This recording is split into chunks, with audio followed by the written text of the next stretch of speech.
अंत समय में मुझे लगा कि अखिलेश जी को दलितों की जरूरत नहीं है। स्वाभिमान टूटा, अपमान हुआ तो मूड बिगड़ गया। मूड बिगड़ा तो मिजाज का पारा गर्म हो गया। जो बात दिल में रखनी थी रख दिया। बीजेपी ने जो 69,000 शिक्षक भर्ती घोटाले के, इन सबको रोकने के लिए हमने एक कदम बढ़ाया। सकारात्मक रही सब चीजें, लेकिन अंत समय में मुझे लगा कि अखिलेश जी को दलितों की जरूरत नहीं है। वो इस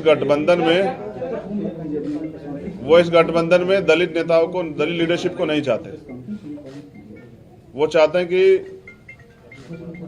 उनको दलित वोट करें, लेकिन मेरा डर ये था कि अगर दलित उनको वोट कर देंगे तो कल जो उनके ऊपर एक आरोप पिछली सरकारों में भी रहा, क्योंकि माननीय काशीराम साहब को मैं नेता मानता हूं, उन्होंने भरोसा करके नेताजी को मुख्यमंत्री बनाया, फिर क्या हुआ आपके सामने। इसी डर को समाज के अंदर डर था। सारे बुद्धिजीवियों ने, हमने खुद में भी चर्चा की, सब लोगों ने कहा कि आप खुल के बात कीजिए कि कल ऐसा तो नहीं कि सरकार जाने के बाद, सरकार बनने के बाद जो है हम अपने विषयों पे बात ही ना कर पाए, दलितों के साथ फिर वो शोषण हो, घर जलाए जाएं, उनकी जमीन कब्जाई जाए, उनको पीटा जाए, उनको सताया जाए, महिलाओं के रेप हो, हाथरस जैसे कांड हो। और 2 दिन में निराशा हुई कि 1 महीना 10 दिन के बाद उन्होंने कल अपमानित किया। ये दुखद है। अपमानित किया आपको? हाँ, ये बहुजन समाज के लोगों का उन्होंने अपमान किया है। बड़े ही बेआबरू होकर सपाई कूचे से सफाई के साथ निकले हैं। गए तो थे भीम आर्मी के चीफ चंद्रशेखर आजाद अपना सियासी संसार बसाने के वास्ते। इससे पहले भी सपा के घर न जाने कितनी बार गए, न जाने कितनी बार सपा अध्यक्ष अखिलेश यादव को खैवनहार बनाया और बताया, न जाने कितनी बार कितने तरीके से साबित करने की कोशिश की। अखिलेश और वो दोस्त हैं, दोनों मिलकर दलितों का असल उत्थान करेंगे। लेकिन हाय किस्मत, जब उनकी बातों के भौकाल को टका सा जवाब मिल गया तो कहने में देर नहीं लगाई। अखिलेश ने बहुजन समाज का अपमान किया है, तब अकेले ही चुनाव लड़ेंगे।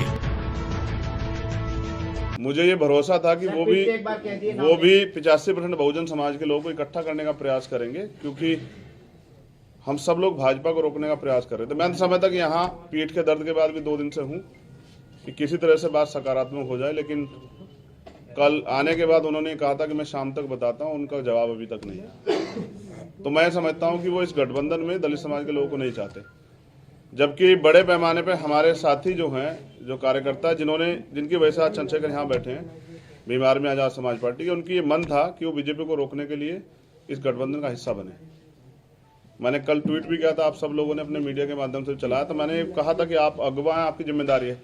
दलित समाज, पसमानदा समाज, हाथ का दस्तकार समाज, पीड़ित समाज, वंचित समाज, पिछड़ा वर्ग के सारे नेता आपके साथ इसलिए इकट्ठा हो रहे हैं कि आप सामाजिक न्याय करेंगे। लेकिन मुझे लगता है कि अभी अखिलेश जी सामाजिक न्याय का मतलब नहीं समझ पाए।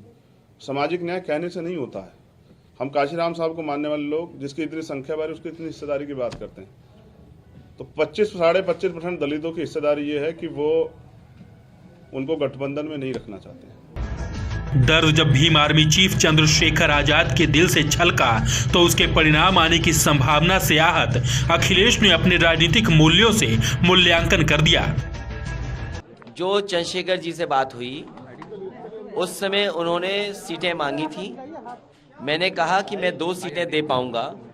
1 सीट क्योंकि आरएलडी के पास थी, मैंने उसी समय आरएलडी के नेताओं से बात कराई। उन्होंने मेरी बात को स्वीकार किया और उन्होंने रामपुर मनिहारन छोड़ दी। उसके बाद मैंने ये सीट उनको दे दी। इसके साथ साथ क्योंकि गाजियाबाद घोषित सीट नहीं थी, उसको भी मैंने उनको दे दी।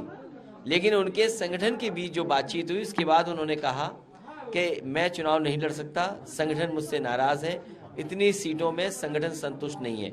ये बात होकर के वो वापस चले गए। मैंने कहा ठीक है, हम पर इतनी ही सीटें हैं जो मैं दे सकता हूं, और इसके पास हमारे पास सीटें नहीं हैं। समाजवादी पार्टी कभी भी किसी वर्ग का अपमान नहीं कर सकती। समाजवादी पार्टी का पहले दिन से कोशिश है कि सभी जाति, धर्म और हर वर्ग के लोगों को साथ लाएं। ये कहीं न कहीं बड़ी साजिश है, बड़ा षड्यंत्र है कि पहले तो हमारे पास भेजा गया और पहले हमारे से शर्त लगाकर किस तरह दी गई हो, सीटों की बातचीत हुई हो, मुद्दों पे बातचीत हुई हो। ये कहीं न कहीं बहुत बड़ी साजिश और षड्यंत्र का इसमें दिखाई देता है मुझे। इसीलिए तो ललन टॉप राजनीति डंके की चोट पर कहती है, सियासत के अखाड़े में न तो कोई दोस्त परमानेंट रहता है ना ही दुश्मन। यहाँ दोस्ती और दुश्मनी सियासी नफा नुकसान के गणित पर तय होती है। शायद चंद्रशेखर अखिलेश की गणित में फिट नहीं कर पाए, इसीलिए वो अखिलेश की राजनीतिक दोस्ती की कसौटी से खारिज हो गए।